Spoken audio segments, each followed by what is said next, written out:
today, more people are moving to cities for better opportunities.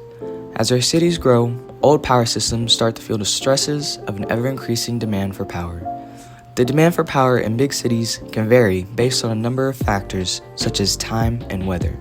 The weather can have a significant effect on how much power a city needs, such as powering for heating and cooling systems, while the time determines load demands.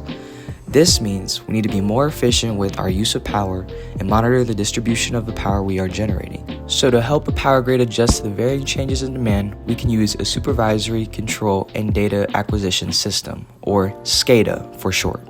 S.C.A.D.A refers to the hardware and software used to establish communication between power generation and distribution elements and consumers. This makes it easy to gather and respond to data with just the click of a button, even when you are a distance away from the hardware.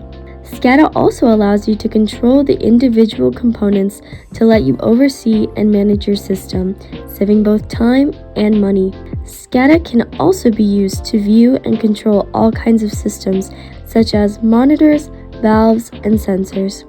It can be used for water reservoirs, solar power grids, security, and HVAC systems, and many more common systems. But today, we are explaining how S.C.A.D.A is utilized in power grids. A normal power grid system only allows for one-way interaction from the power plants to consumers, while a smart grid allows for information to be relayed from consumers to the power plants as well. This is beneficial because it allows for the power grid to distribute energy in a more efficient way and allows effective, instantaneous adjustments that minimize disruptions. A smart grid is continuously monitoring the power input and output of the system. The S.C.A.D.A program uses that information to make adjustments to the distribution of power on the grid. The system's implementation begins at the power plants where the power is generated via nuclear, solar, natural gas, and other methods. Power then, of course, flows from the generation plants through the grid to the homes and businesses where the power is utilized. There are many points along this process where data can be gained and relayed to the S.C.A.D.A program. The three main critical points of implementation in a smart grid are the plants, substations, and the individual consumer tie-ins themselves. It is at these points that the system will also have the ability to interact with the grid.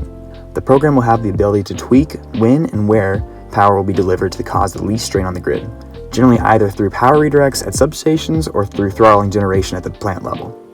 Since a smart grid allows for two-way interactions, a smart grid will be able to monitor power outages at a faster rate and provide solutions quickly. It is this two-way interaction that also allows for the implementation of microgeneration systems among consumers, such as solar panels at a residence or windmills installed at an industrial plant.